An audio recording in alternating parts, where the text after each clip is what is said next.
Welcome, podcast listeners. It is episode number 340 of the Fred Silk podcast. You are here, joined by Mr. BudgetPedalChap. I've just noticed that the little mouse reticle is gently stroking Matt's hair, which is a lovely way to start the podcast. So there you go. Welcome. You've got your host here, Mr. BudgetPedalChap, who easily gets distracted. You should know this by now. But you're also joined, of course, by Mr. Matt Quine. So hi, Matt. Hi, Matt. And well done for your promotion to head of the Goblin Uprising 2014. That's all right. Thank you very much. It will mean absolutely nothing to our podcast listeners. We've started using a new stream software.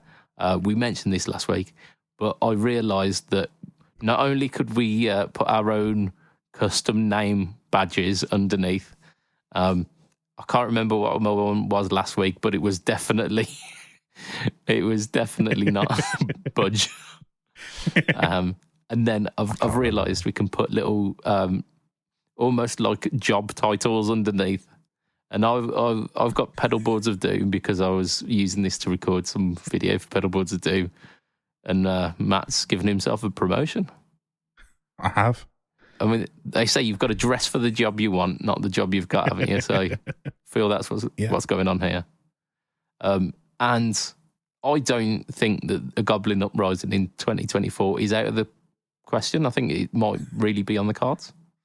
I mean, at this point, anything's possible, isn't it? Absolutely. I mean, we went through 2016 where literally all of the celebrities died.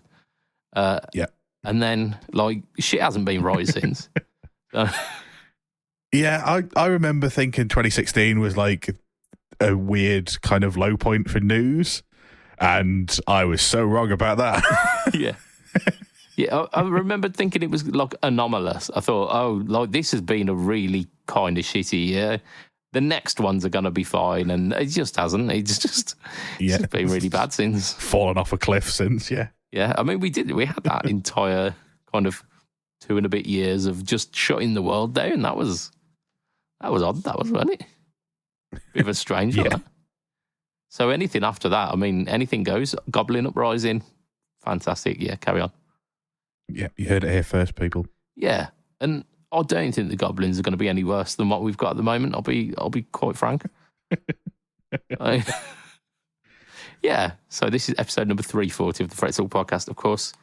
We're no longer in the Gibson semi-hollow zone, although in 5 episodes' time, we're going to have a really and then another short... 10 after that. Yeah. We're going to have a really short segment where we talk about all of the 3, 4, 5 style guitars, and then we literally mention one guitar. Here is the one. Do they even make one? Do they even make one at the moment? I reckon Custom Shop is where you go for a 3, 4, 5. I know the Lucille as well is very similar because it's got the Veritone on it. I don't think it's stereo, but it could be. I don't know. It's got inspiration from the 345 design. Yeah, so the Lucille's not stereo. I don't think there's anything in the current catalogue. I mean, there's not a lot of ask for stereo output Veritone Gibsons these days, I don't think. I'll be honest. I mean, why not? I think it was one. I mean, to be fair, actually, they've got one on their website that is single. It's not a stereo thing, and it doesn't have a Veritone switch, and they're advertising it as a 345, and it's not. It's just a 335. Yeah, it's a 335 with extra steps, that is, isn't it? No, it's definitely not a 345. But yeah, we've got another 5 episodes before that happens, before we have to kind of cross that bridge. So we'll have a think about that if we want to mention that one guitar, or if we just kind of ignore it like we did the 335 episode. Maybe we'll switch it and we'll do the 335 episode then. That'd be That'd be justice, wouldn't it? Justice for the 335. Right, we've got a sponsor that we always mention at the start of these podcasts, and this is going to be no different. So, affordaboard.co.uk, the purveyors of awesome stuff. They got in the JSA tone flexor, and within about 2 minutes, it sold out again, which was brilliant. I have it on good authority that there will be 2 more coming into stock. So definitely check those out. Look, it's an incredible pedal. I can't speak highly enough about it. And the fact that it sold out within a moment of it coming back into the shop suggests that it's quite a hot item. But Affordaboard bring you DemonFX, JSA Effects, Mosky, Joyo, 4D, Caline, Moval, and Nux. Definitely Nux. Are Moval and Moval 2 different companies? Yeah, I think so. Yeah. Okay. They are. I've got. One of them does delay, one does reverb or something. I've got to put it out there at the moment. They have got the worst names for their pedals. Like the pedals themselves sound fantastic. I've now tried 3 of the 4 that I've been sent through to do demos on, and they've all been like quality. But the names are fucking horrendous. So as long as you can get over that, the fact that you are playing the Intergalactic Groove or whatever it is, it's like, yeah. But the nice pedals, just put like some gaffer tape over the name, and you're golden. Because the colours on them are really nice. They're like really nice bright colours, but they're just, the names are so cringy. Yeah, sponsored Affordaboard, UK company, stock, ready to ship. This sentences. Yeah, just check them out. Affordaboard.co.uk. I love them. I love like the majority of the stuff that they stock. They're very well curated. The Affordaboard line. He doesn't stock stuff that he doesn't like, that he wouldn't use. So you're not finding like the weird, like Moore acoustic simulator or like the Sonic 8 Bit Crusher or something. Like they're all stuff that you'd use. So it's all good. Check them out. Affordaboard.co.uk. Tell him I sent you. He won't give you a discount, but like, it'd be nice. Doesn't need to for the prices. Yeah, like they are. Some of these pedals, to be fair, they're cheaper than Amazon. Yeah, they're cheaper than Amazon, cheaper than AliExpress for the most part as well. And you're guaranteed to get them rather than, will it come? Will it not? So, yeah, we like Affordaboard. We start these podcasts as we do usually with shit news of the week. Now, unofficially, Gibson could get another week on the trot, but we are being very generous to Gibson this week in allowing another person, or another company, should I say, to kind of take that prestigious title for this week. But just be aware that the Gibson news that we will report on a little bit later is not much better. not vast amounts better. Right, so our shit news of the week is the Court X700 Triality and X707 Evertune.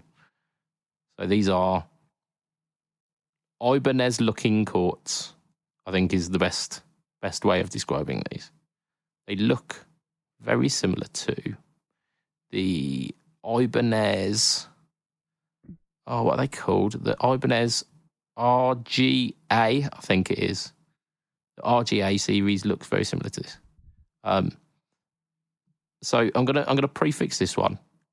Court are basically the company that own the factory that all of the good mid-tier guitars come out of. So in saying that this is shit news, I'm saying this is a Court release and therefore is not very interesting, rather than these guitars won't be any good, because they will be. They will be fantastic. They look all right as well. not necessarily the exact look that I go for, but they look quite interesting. Like I say, very Ibanez-y. The Triality ones look very similar. I mean, they're HSS Super Strats, basically, which is my wheelhouse. Yeah. Very, very much. Oh, I've just noticed as well, Court have changed their logo from that really shitty, almost like handwriting Court with a big red X on it. And it looks a little bit more... professional. Yeah, a little bit. Is that mad? I was ready to rag on Court, but actually this looks all right. In terms of specifications, these are very, very good. So we're talking like modern stuff. So Swamp Ash body, roasted maple neck, and roasted maple and walnut bolt on neck. So similar construction to the Ibanez Wizard necks, where they've got like a really hard wood to add stability to the neck. So they've got like hardwood stripes in it to add stability. Really good design feature. And they've got 24 stainless steel frets. They've got locking tuners and a tremolo as well. So like what you'd kind of expect from a modern, I say super strat, but I say with again, not full force, because it's not your 80s shred machine. It's more like a strat that will do more than just strat. I think is the type of super strat we're talking here. But they also come with like a full roster of Fishman Fluence pickups as well. So yeah, standard single coils and an open core classic humbucker with 2 different voicings. So you've got a PAF voicing. In fact, no, it says he's got 3 different voicings on that humbucker. Like PAF, hot rodded, and then overwound single coil as well. So like incredibly versatile, and probably a better split coil sound than most humbuckers that you would get. Yeah. Like I'm trying to hate on it, but this, like, on paper, this sounds really good. It sounds very good. Yeah, I mean, the Fishman Fluence actually puts me off. I don't think I've liked a single one I've heard. Like, I don't think they're aimed at me, and I don't think their path sounds like a path. I'm really sorry, people who love Fishman. Yeah. Like, they are very modern sounding, even their vintage sounding pickups, or the ones that I've heard anyway. And I will caveat that that's all through YouTube compression, so maybe that's causing it. But yeah, like, other than that, like, I think if I got one of these, I'd probably take the pickups out and sell them, because I think there are people who pay lots of money for Fishman Fluencers, and I could use that money to put some pickups out to like in it. Yeah, to recoup some of the cost. I've just clicked on this actually, because the website that we've got has got it in euros, but actually, if you check it in pounds, it's under the grand mark. Yeah, 969. Nice. I mean, that's someone back to back, and then a decent evening, isn't it? That 969.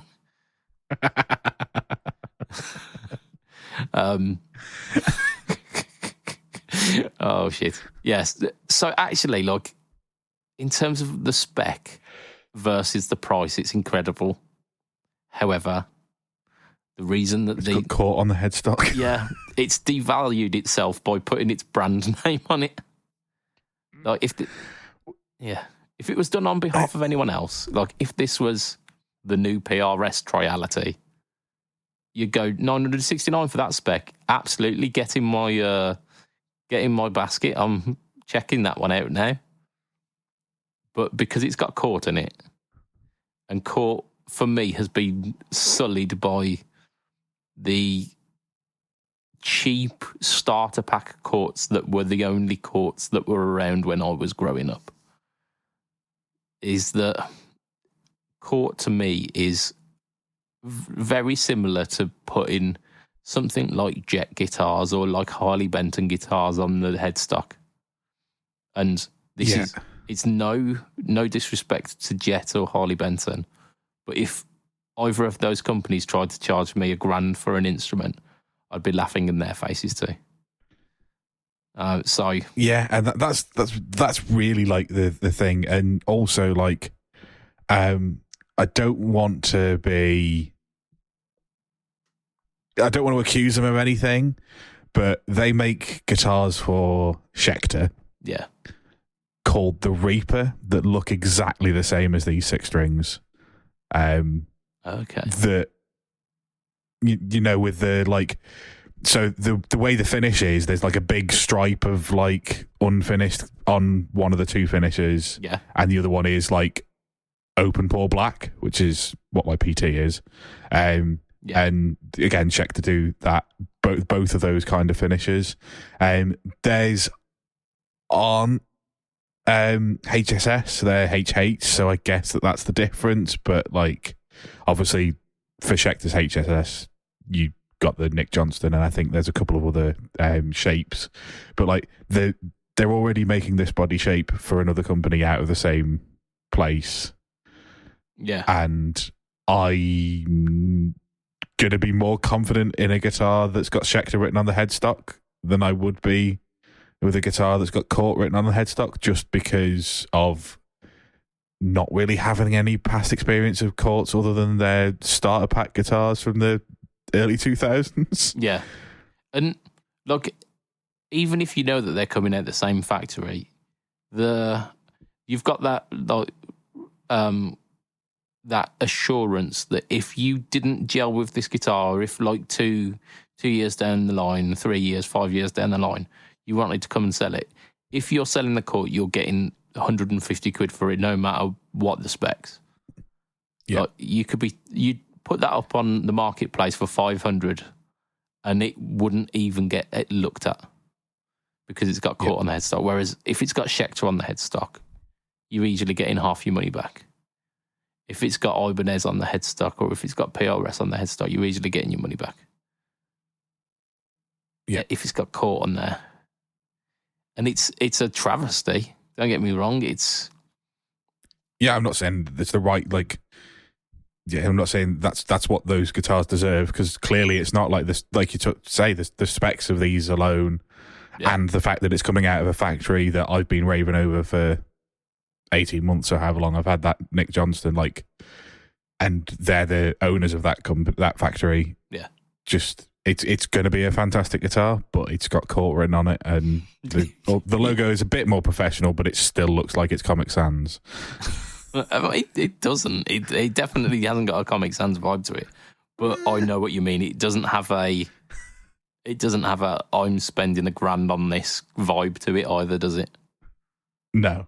Yeah, which is sad, like, that we're letting those kind of things hold it back, but at the same time, like, if you're going to try and charge $1,000 for a guitar, I think you have to have a certain kind of thing behind, like, influence behind you. Like, it's no different from us saying Epiphone shouldn't be charging £1,000 for a guitar, in my head, because Epiphone are a budget brand. Yeah. And Cort fall into that in a different way, in that they're not even a budget brand of a more well-known brand. They are just their own thing, and they've always kind of sat in that lower tier. Yeah, they've never really kind of cut through the market to, like you were mentioning earlier about like how Marshall can command their prices and Gibson can command their prices because Slash plays this, or Hendrix used to play this, or whatnot.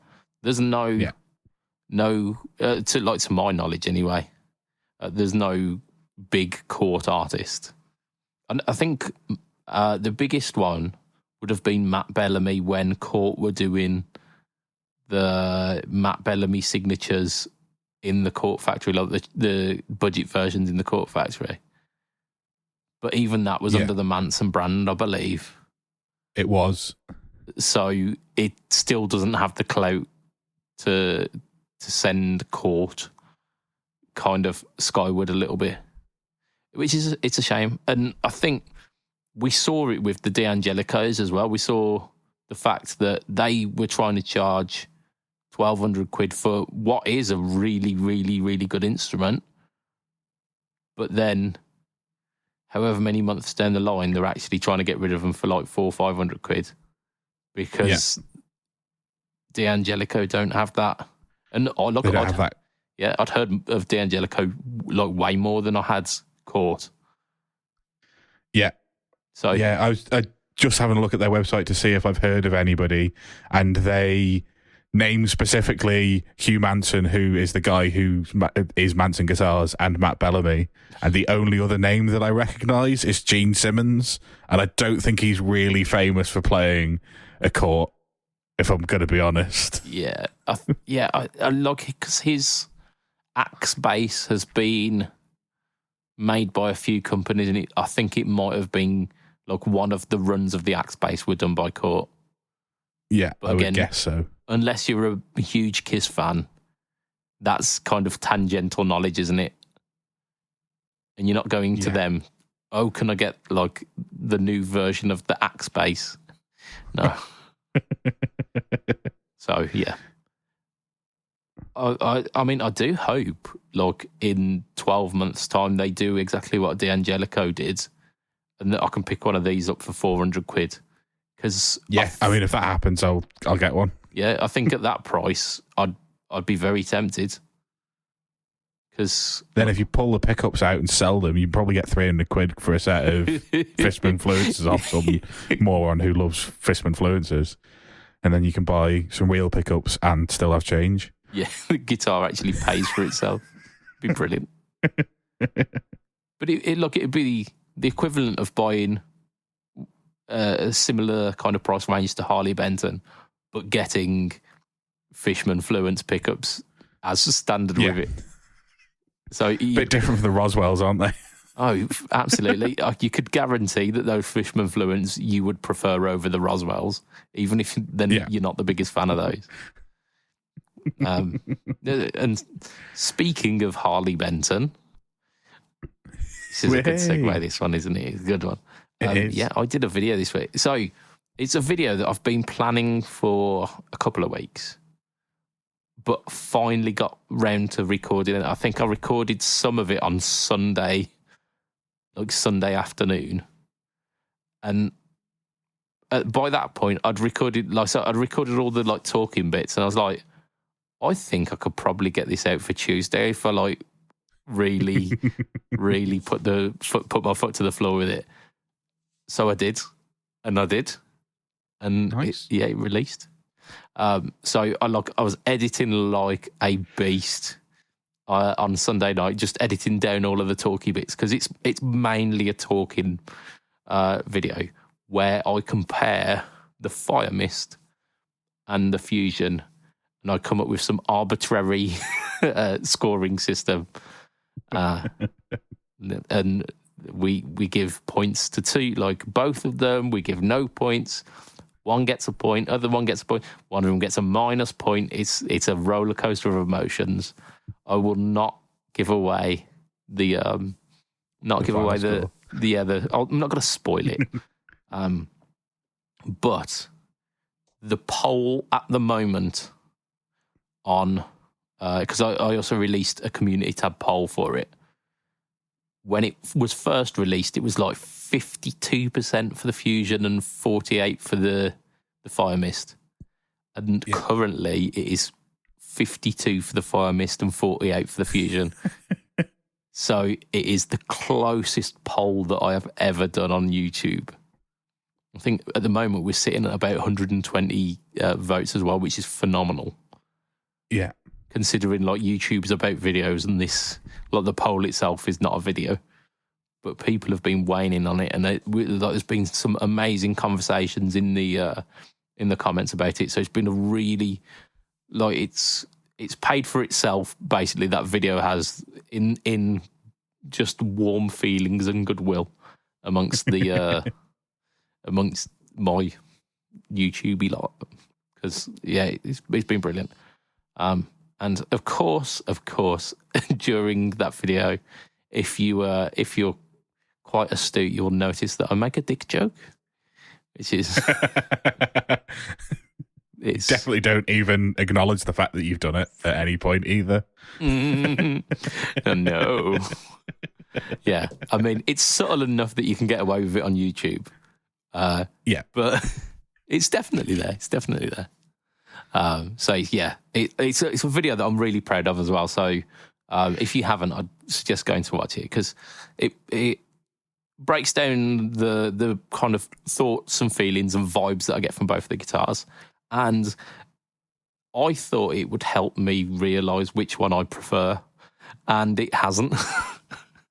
It's just made me double down on the fact that they're both really great, and I am fine in having them both. It hasn't made my want for a Fusion T any less, though, because if are all the Fusion Ts HH? They are HH, but they're split buckers as well, so you can potentially get some telly-ish sounds out of it. Yeah, I don't know. I mean, there's nothing saying that neck booker needs to stay a neck booker, and that a scratch plate can't go on that, and just put a telly neck pickup in it. Yeah. I mean, there's rules against having the bridge turn into a telly bridge, because it doesn't have a telly bridge mount. But I'm sure you could convert it. Yeah. Well, the Shure Gold do it, don't they? So they've got... So usual telly bridges are like a bridge attached to the ashtray itself, whereas some Shure Gold guitars have got a tremolo system, and then basically like a plate on a mounting plate. Yeah. Okay. So if I could get one of those and just have a mounting plate next to the bridge, I could convert a Fusion T into a Fusion T Classic. Defused T. Yeah, that's it. Yeah, Defusion T. That's it. Beautiful. Oh, I mean, that's almost so good that it's worth buying a Fusion T for. That is. Yeah, just for a 2-second joke at the intro to the video. Yeah. I've diffused the tea. Yeah. Oh man, Again, this is not making me want the guitar any less. So I have done that this week. I've done other things as well. I always do a no talk all tone, and this week features the Movol Galactic Groove Fuzzy Drive, which, terrible name. Those are words. Galactic Groove Fuzzy Drive. Yeah, it's very much like Chinese bad translation, isn't it? Someone's gone out to Google Translate and just accepted the first thing as gospel.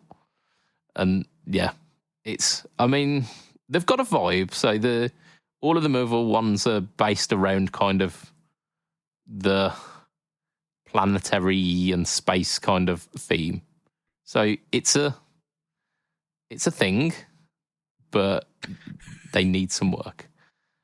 But the drive itself, it's a really, really interesting drive fuzz. Because usually if a company does a fuzz, it's one of two, isn't it? Like if a Chinese company does a fuzz, it's either this is based around a big muff, or this is based around a fuzz face. Yeah. And it's neither of those things, which is brilliant. It is. Okay. It's based around a very obscure Japanese company's. How do you describe it? It's an op-amp version of a tone bender, basically. It's okay. So it's quite obscure then. Yeah, it's a Japanese influenced op-amp tone bender. Yeah, so it's the JSA Tone Flexor is based on a 90s version of the tone bender, which was IC based, rather than like 2 or 3 transistor based. Yeah. And I think that's a similar vibe that this is going for. But what JSA did with his was he turned the internals of the op amp, he created it with components. So it's called a discrete op amp, where it's using the components that you'd find within the chip, but as separate things. So it tends to make the circuit a lot bigger because you're basically rebuilding a tiny chip outside. But in being able to do that, he managed to refine the circuit quite a lot. So, look, if the JSA is kind of like the boutique option, this is the budget version of it, which is really cool. Because it's an IC-based fuzz rather than a transistor-based fuzz, it goes a lot lower gain than you would expect. So, like, it's got a gain control that does something rather than just, it sounds really good here and then the rest is mushy pap. Yeah. So it's like it fixes some of the downfalls of fuzz in that sense. But in doing so, it's not quite as like broken, like over amplifying sputtery fuzz that you would get with some of those fuzzies. But it's got a gain control that goes from kind of smooth distortion-y fuzz all the way down to like a crunchy drive. So it's a really interesting circuit. And again, because it's a Movol pedal, it's 30 quid, I think. I think that's... So it's like, why not? It's also a really, really nice shade of purple, which don't know if that helps, but... It can't hurt it, can it? It's not going to hurt anything. Absolutely. So I did that. So not only have I done that, I've released it'd be 3 videos in a week, but only 2 on my own channel, because doing 3 on my own channel would be a bit much, wouldn't it? So... Yeah. Considering you normally do 1. Yeah, I do 1 or occasionally 2. Doing 3 would be... Yeah, you're going to startle people dropping 3. Yeah, they'll be scared and might run away.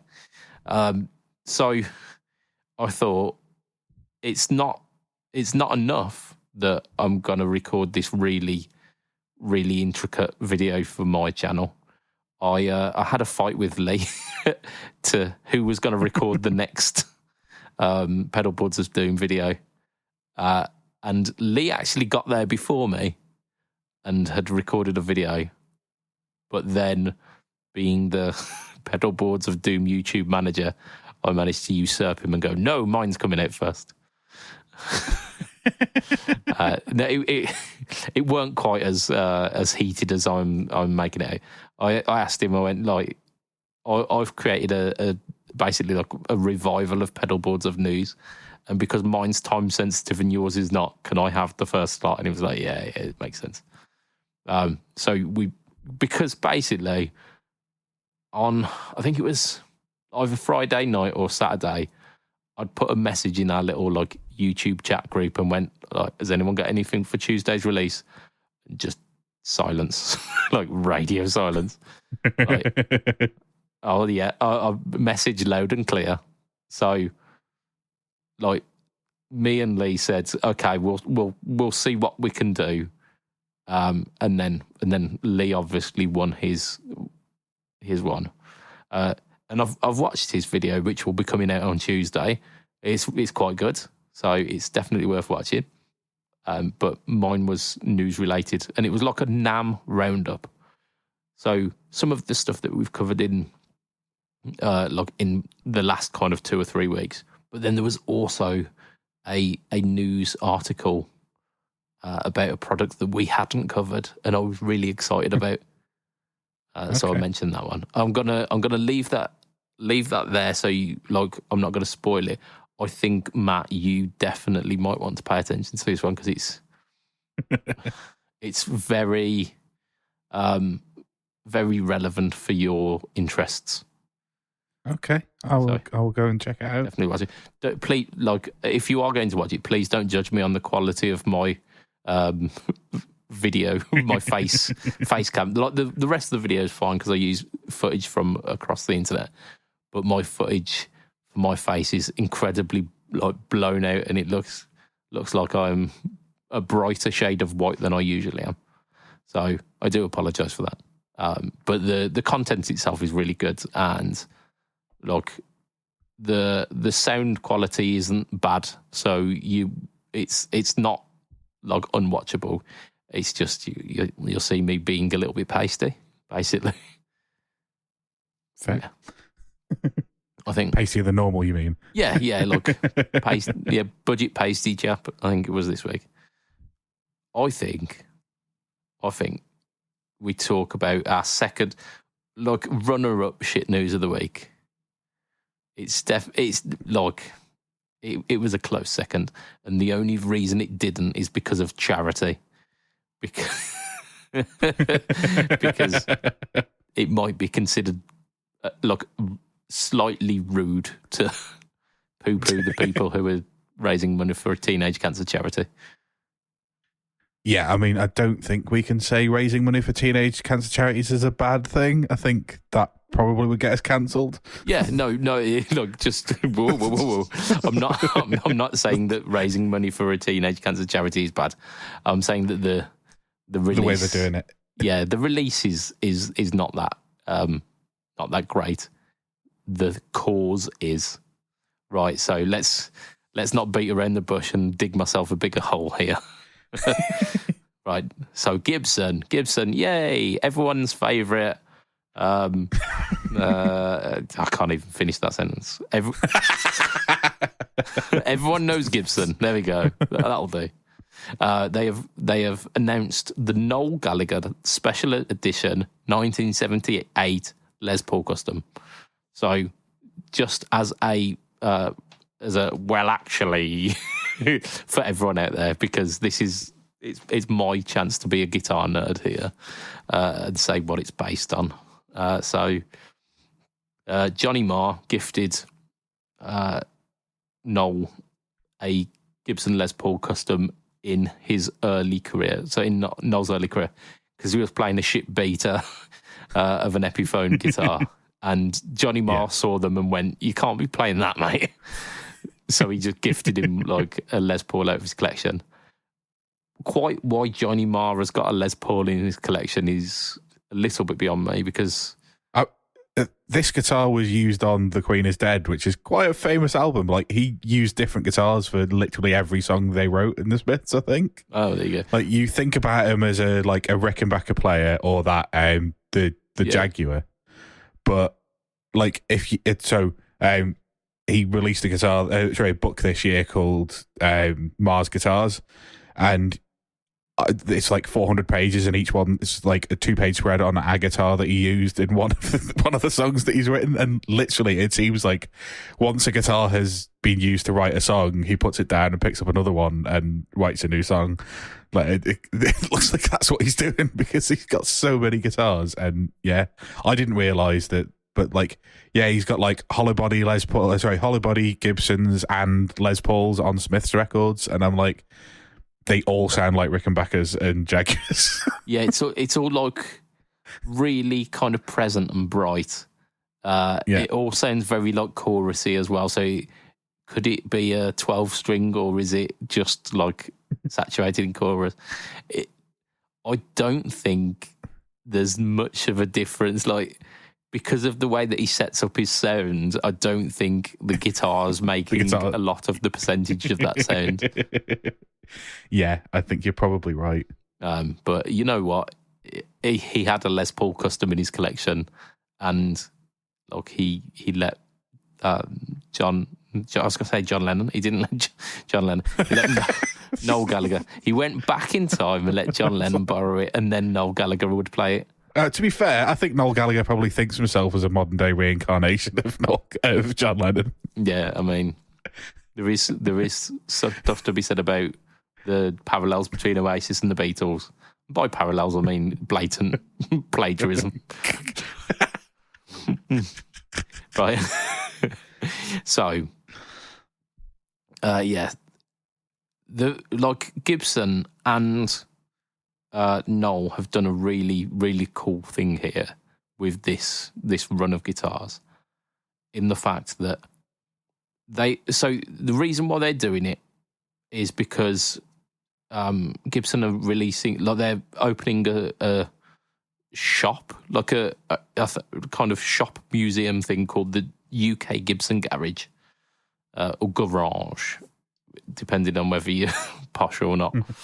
And this will be sold exclusively there. And the reason behind it, I think, is that it means that you won't be getting people buying them up straight away and then trying to scalp shit tons of money off people going, oh, look, I've got one of the 20 extremely exclusive Noel Gallagher guitars. Here it is for an extra $6,000. So that's really cool of them. I mean, nothing stops them from popping in the motor and driving down to the UK Tone Garage or whatever it's called, Gibson Garage, and buying one. But it's a little bit more effort than just clicking a few buttons on the internet and then waiting for the extra zeros to appear on the end of the price. So that's really cool of them.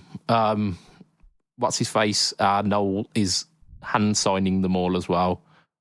So they will be legitimate collectors things. And of course, as we mentioned, the money raised from these guitars is going to the Teenage Cancer Trust, which is an incredible thing to do. So absolutely, it's definitely a noble cause, and it's a good way to promote the new Gibson shop thing, but whilst also doing something that's really quite good for the just good for other people. However, that being said,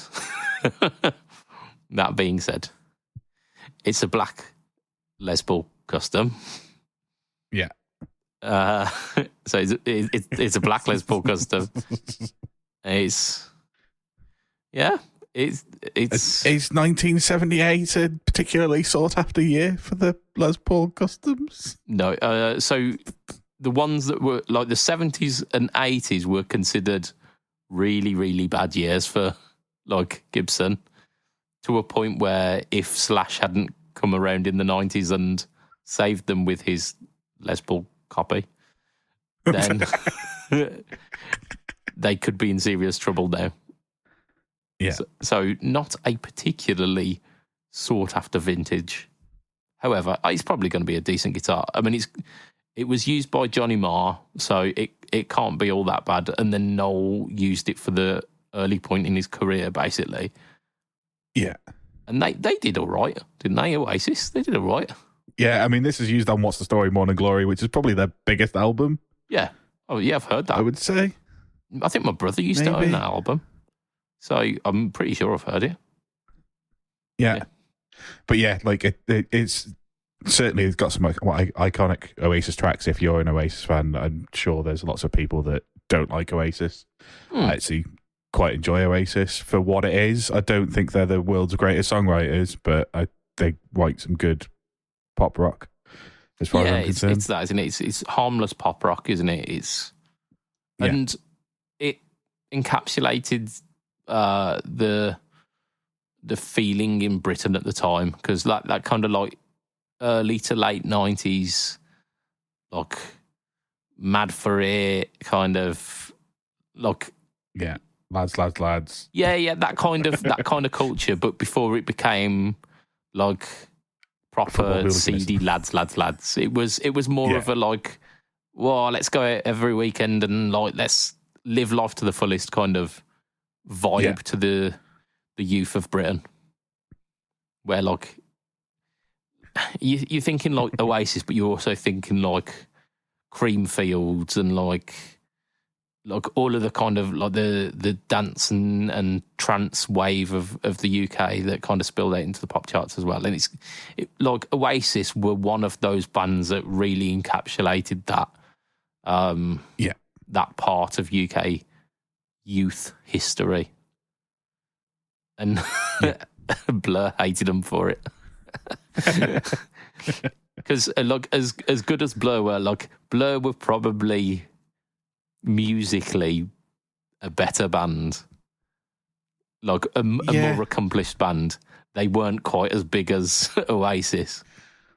Like but I think the thing going for Oasis was the songwriting was targeted, like as much as like a lot of people who are like proper music nerds probably won't enjoy it. It was targeted pop, wasn't it? Like you think about Wonderwall or Don't Look Back in Anger or any of their kind of like big anthemic songs. It is very simplistic pop at the kind of heart of it, and they sort of make it sound a bit more complicated by playing some melody over the top of it, but like strip it back and it's not complex. It's not like whereas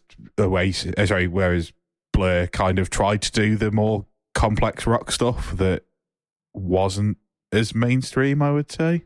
Yeah, I think if you have it on a scale from pop to like muso, Oasis are at one end, Radiohead are at the other, and in the middle somewhere is Blur. Yeah, and they're not that far off Oasis, but they're far enough off that they think that.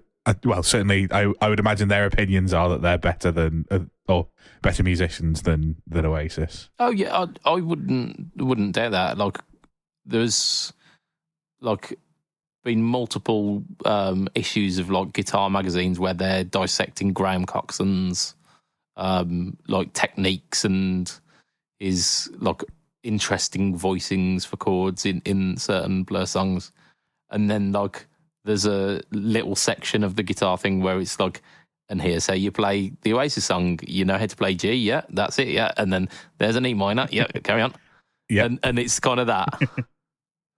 So yeah, like it is what it is, but like to what the Kings of Leon were in like that mid 2000s ish with Sex on Fire and that kind of that album, that really like anthemic.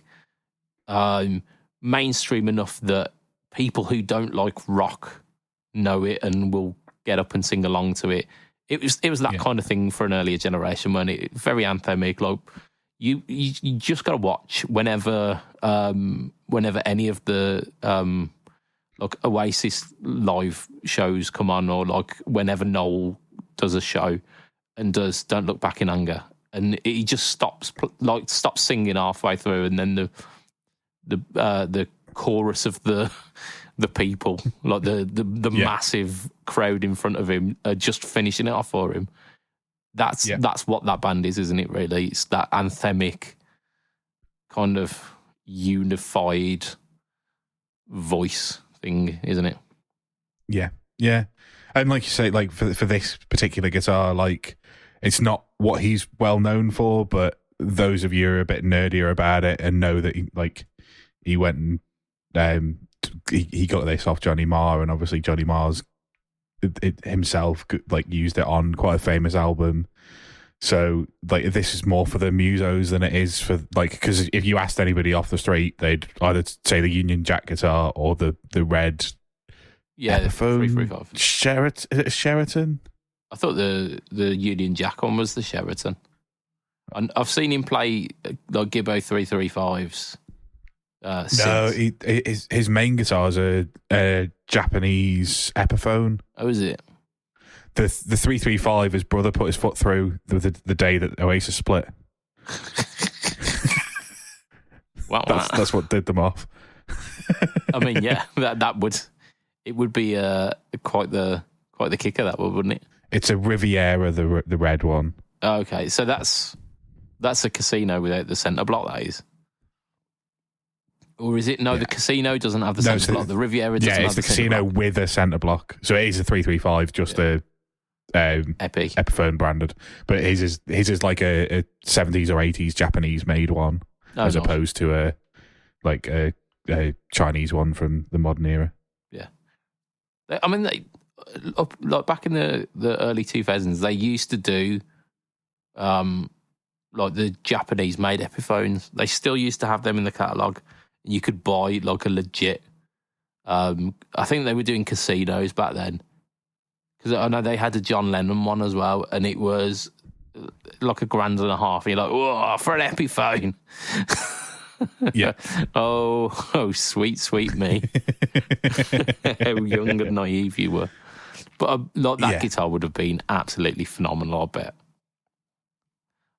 But yeah, so in terms of how exciting it is, it's a black Les Paul custom with a little toggly switch between the two volumes and open coil humbuckers. It's fine. Look, it's something you could go into a guitar shop and probably pick up a Les Paul custom that looks very, very similar. There's no price on this as well, so I'm assuming because they're collector's items, there's 20 of them, you're probably talking 10 grand. Yeah, I would imagine so. Maybe even more, but like it's not. I guess it's not really about the price with these. It's about the getting people to go to that opening. I assume they'll be available from the opening of that Gibson garage, whenever that might be, and the fact that they're donating profits to the Teenage Cancer Trust sort of offsets the fact that they're probably going to charge 20 grand for this guitar or 10 grand for this guitar. Yeah, it's fine. It's fine. It's going to a good cause, so yeah. And they are collector's guitars, aren't they? They're not there for someone to pick up and go, oh yeah, I'm going to play a show tonight. I just want this to go. Like they're going to be case queens, these, and then appreciating value, which is fine. It's fine. Just not very exciting, is it? No, not for us. No, it's not news, really, is it? Come on. Right. I think we're pretty close to the end of the podcast, I'll be honest. Matt, tell us, don't keep us on in suspense. Don't keep us in suspense. Last week you were talking about a PT, personal trainer. Yeah. How's that go for you? I was. It went a little bit more expensive than I wanted to. Like, I've got one already, so like I think it finally went for like 411 quid or something like that. So it wasn't like I say, when I first bid on it, it was like 169 quid, and I think anything under 300, and I'd have gone for it. But I think the final day it kind of it stretched past kind of where it was. I think at 400 quid, like, I've got one already. I don't really need a second one. Okay, it was slightly modded and done in a different way, but it wasn't the massive bargain. Like, don't get me wrong, whoever's bought it has got a bargain, just not quite to the level that it could have been. Yeah. And then immediately I put a bid on a PRS SE Silver Sky that unfortunately I won the bid at 275 quid, but it didn't meet the reserve price. So bad. I was so gutted. But I mean, it was the green, so it was the worst of the colours, but for 275 quid. Fuck it, yeah, all in. I mean, the one that I got to play was the green one, and it was wonderful. Like, honestly, it was a really nice guitar. Yeah, and what I would have done was I'd have made it the only HSS. That would have been so immediately beautiful. Taken the pick guard off. If there's no route in there, I'd have made one. I'd have fucking chiseled it if I'd have needed to. Just email the chap and just go, I know it went for, like, it didn't reach the reserve, but please let me have this. I've got grand plans for this. And the worst thing is, like, because of the stupid carve for the lower horn, the pick guard is a unique pick guard, and I really want to just put a Fender pick guard over it, so there's overhanging that extra curve. So that it completely negates the reason to have a PRS. Yeah. I think we need, because I'm too lazy to create my own pick guard, and I don't think they sell HSX pick guards for the Silver Sky. No, it's a very niche very niche product, is that? Yeah. I mean, But I'm not entirely sure they sell like replacement standard pick guards for that. I don't think they do. I've not seen. I did have a quick Google. I also had a quick look on eBay to see if anyone had done like knockoff ones. I can't even see like a black, because obviously they're all mint. I think. Sorry, they're all cream. I think on all of the models. Thought it was white. It might be white. I can't remember, but I couldn't even find like somebody doing a black guard to try and make them look a little bit more interesting or anything like that. Yeah. So I was going to get a black HSS Fender. Strat guard. I mean, the black on the kind of weird minty blue, it would be quite good. I dig that. Yeah. Especially HSH. But, yeah, I mean, to be fair, like there's a few going, but like they're all a little bit more. They're all like 350, 400 quid, which is like, don't get me wrong, it's a bargain for that guitar. Yeah. But it's a little bit too much of a stretch for me. But I've basically spent my week scrolling through Marketplace, scrolling through eBay, Reverb, looking for cheap guitars, and trying to convince myself that I don't need to spend 400 quid on an SE. Yeah, yeah. I think that's probably a good point at which we mention our kind of pinnacle news of the week, isn't it? Is that yeah, PRS? They're doing the thing. They are doing the thing. So, like last couple of weeks, we've been saying like Epiphone have been releasing these signature guitars for like over $1,000. Oh, speaking of which, as well, apparently somewhere is doing pre-orders on the DG, and it's $12.99.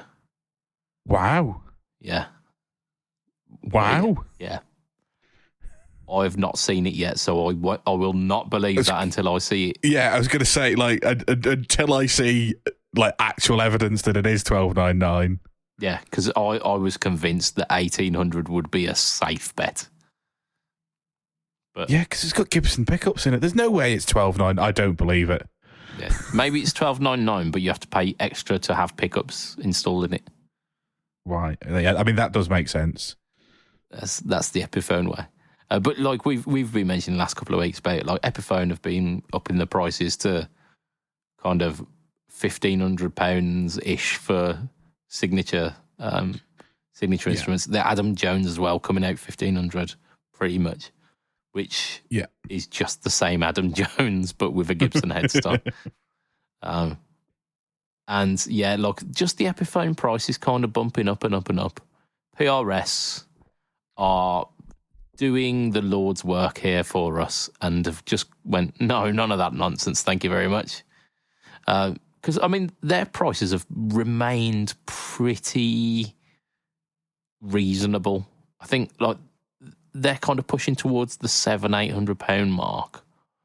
Yeah. But it's kind of stayed stable around there.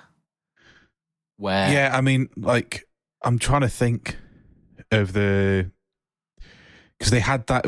Is it S2 the middling kind of brand? They've got the what PRS? They've got the it's like they've got the SE and then they've got something and then they've got the like big American ones. And ever since that kind of came in, the SEs have all been around £700 to £900. Is it PRS? I can't see S2 on PRS, but then. Maybe I'm just looking on a website that's not doing PRSs. Yeah, PRS S2, like custom 24s, Velas. Yeah, it's S2. Cool. But that's kind of like a midpoint between PRS SEs and the top, and they're kind of like £1,500. But ever since those S2s became a thing, which is probably 6 or 7 years ago, the SEs I don't think have kind of ventured very far from that. Yeah, £699 to £900. Yeah, which is that's plausible, isn't it? Like that's what you expect. And the fact that like the John Mayer signature SE is still like only £850. Yeah. Whereas if that were an Epiphone equivalent, it'd be £1,200. Yeah, it'd be 12 to 1,500. Yeah. Yeah. So Like they've been sorting us right for the past kind of decade, pretty much. But they've really gone to town here, and they've released the SE, which is like the CE is basically like the no frills kind of line within PRS's lineup. So you're not getting the kind of really quilty tops. You're getting satin finishes rather than like high gloss. But basically, all the parts are still the same. It's a bit like PRS Studio to the standard. So they've done like the SE CE now, which is fantastic. They're doing one of them at the moment. They're doing the custom 24 version, basically. So the double cut with 24 frets, very stripped back, open coil pickups, a very kind of satiny looking, really plain top body. All of the specs are kind of your standard PRS stuff, so like mahogany bodies and like maple necks with rosewood boards with the bird inlays as well, actually, which didn't used to be a thing on the SEs. And it's $499 basically. $499. Yeah, and like the thing I hate the most about PRS guitars is the high gloss, and I think they do some CEs in high gloss, but like the weird kind of, I think it's weird colors and things like that. But like, if I was gonna go for a PRS guitar, I would absolutely go for one of these. Like, I know it's below the price of everything else, but like I think these look better than their kind of high. I really don't like the really shiny, really high gloss kind of the pinnacle of finishing, that kind of you know the thing we all know about. Your standard fare for for PRS, and it's not my thing. But these things look great, and they're going to play great because they're Korean made SEs for £500. Like, they're going to be great guitars, I would say. Oh, almost undoubtedly. I've just seen as well, they do a turquoise one. Oh, motherfucker. Yeah. Oh, no. My wallet. Because, like, they look good. I know, like Bimson was saying, that if it's anything like the PRS SE that he picked up like a couple of months back, then they're going to be phenomenal. And I was chatting with Chris Campbell, actually. Like, I'd posted this up on the BudgetPedalChap Facebook page, and he'd like popped a comment on saying that, like, it's at such a price point that if you were looking for something from one of those kind of lower tier brands like Jet or Court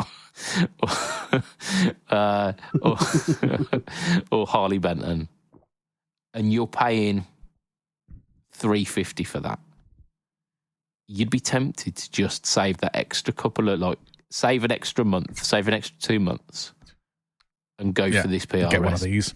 Yeah. Because why wouldn't you? The names on the headstock on this one, like the resale on these, again, if going back to resale, but the resale on these are gonna be 10 times the resale of a Harley Benton. Because I've seen like some of the Fusions going for like £180. Yeah, like, because there's just no resale on it. Yeah. Unfortunately, it was none of the Fusions that I wanted. It was all of the HH models with a high gloss finish. Damn it. But yeah, like, if you're spending like £350, you might as well save a little bit more and go for this, like, slightly understated feeling PRS, like little bit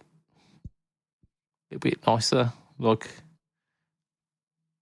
premium feel to it. Yeah. So I don't see why you wouldn't, like, and yeah, that is I mean, mental. the fact that I've just seen that they do a turquoise one and went, oh shit. Yeah. It's an interesting thought, isn't it? But yeah, so PRS are basically coming in and showing Epiphone, this is what you need to do. Like, this is how it's done, not the way that you're doing it. This is the way it's done. And these, I assume, are going to come out of the Korean factory like all the other SEs do.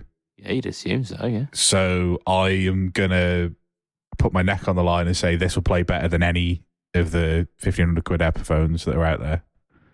Yeah, almost certainly, yeah. Yeah, because Korean instruments are... And you can buy 3 of these for a Chinese Epiphone now. Yeah. Oh, how good would that be, having one in each colour? You're like, fuck you, Epiphone, fuck you. And just what a way to end the podcast. Fuck you, Epiphone, fuck you. That is a place to wrap us up, isn't it? We've definitely done Absolutely.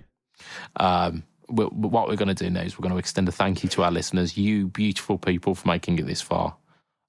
It's just, yeah, you're amazing. So thank you. We're extending a thank you, super double thank you to our sponsor for allowing us to continue on this nonsense. Which is so affordable.co.uk. Check them out. Check out some new pedals. Like, you've been working hard. You deserve a new pedal. Just check out one of those mobile ones. It's only 30 quid. Like, what is that? Like you leave the house these days and it costs you 40 quid, no matter what you're doing. Just stay in one of the days and then you've got to get yourself a pedal. Nice. Nice. Yeah. You're saving money. You're saving money by not going out and just buying yourself a pedal. And I'm going to extend a super sexy, special, double, awesome backflip thank you to our Patreon backers.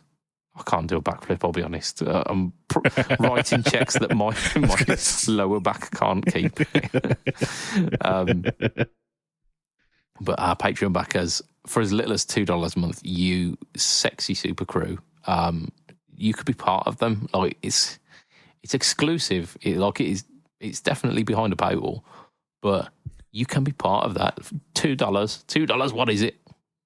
It's not the meal deal these days. It used to be able to get the majority of a meal deal. Some places are doing meal deals for like £4.50, £5 now, and that's ridiculous. Do you know how many hours of content you get with a meal deal? Like, how many additional hours of bonus content you get with a meal deal? And this sickens me because you get none. 0. You get a sandwich, a snack. Shame on Tesco. Exactly. For this, for less than the price of a meal deal, $2, about like £1.80-ish, I would have thought. You're getting so much more additional bonus content than you ever will with a meal deal, and that is a guarantee. I'm writing this down here. That's your guarantee. You will get more bonus podcast content than you ever will with a meal deal. For $2 a month, it's a no-brainer. And our Patreon backers are as follows. We've got Mr. Adam Yeomans of Chef DemonFX. We've got Mr. Hugh G. Rection. Whee. We've got Mr. Mike Oxlong. Whee. And other lies that I tell the ladies. And we've got Mr. Gary Goldencock. Whee. And we've got Mr. Ben Fletcher of Fletcher Pickups. I'll be seeing him soon and talking modifications. Talking shop. Maybe even to 2 Harley Benton guitars. We shall see. We've got Mr. Brian Gare of the Tone Jerks podcast, the Second Button podcast, and the Off the Rails podcast with the A-Train. We've got Mr. Diabetes Foot. And we have got Mr. Jason Wharton of Pedalboards of Doom and his own YouTube channel. Big congratulations to Jason. He has reached the 1,000 subscribers mark on YouTube. So he has done that like literally about 3 days ago. Congratulations to Jason. Like he's made it. Nice. Good. And literally before I started recording this podcast, I watched his newest video that had come out, which was analog delay versus digital delay, like the DD200. Can it do the same sounds as the DM2W? And I'm not going to spoil it. I'm not going to spoil it. You need to go watch it. But it's very interesting. It is very interesting. So, from myself, Mr. BudgetPedalChap, no, it's not that yet, because I forgot to mention that I do a YouTube channel. I'm going ahead of myself here. I am BudgetPedalChap. You find me Instagram, Facebook, YouTube, the other one, Threads, /BudgetPedalChap. YouTube, of course, is the home to the No Talk or Tone series, which this week featured 2 videos. Go check them out. Just, you're spoiled for choice. And vote. Go and vote on which one of those guitars you think is best. I would try and influence the vote and go, but you really should vote for the Fusion. But I'm not even sure. I'm not even sure anymore. Like, go vote for the Fusion, go vote for the Fire Mist, do whatever, because which one is better? I just don't know. Just don't know anymore. It's potentially an existential crisis in video format for me. Matt, where can we find you online? Is it that much of a crisis if you own both of them? Yeah, but I can't play them both at the same time. Is the issue. Yeah, oh, well, yeah, I guess. You can find me at heel_MattQ on Twitter, Instagram, and Threads. Yeah. How many pairs of boobs have been marketed at you this week on Threads? 0. Ah, 0 boobs. That's it. Are you getting the boobs back again? I don't think I am. No, I don't think I am. I'm getting a lot of Ryan from 60 Cycle Hum. So maybe it's suggesting that he's a tit. I don't know. I just don't know. He seems like a cool guy. Yeah. I'm not going to throw shade at Ryan, but just FYI, that's what my algorithm thinks. So yeah, from myself, Mr. BudgetPedalChap, from Mr. Matt Quine, say bye, Matt. Bye, Matt. Way. It will be a tatty bye and good night for this week. Ta-ra a bit. Bye. Bye.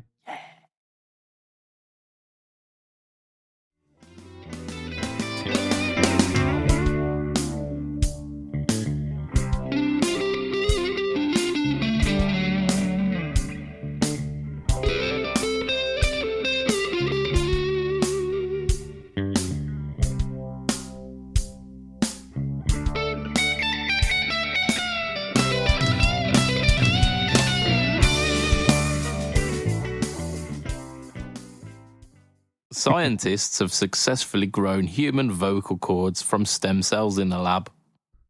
The results speak for themselves. Whee!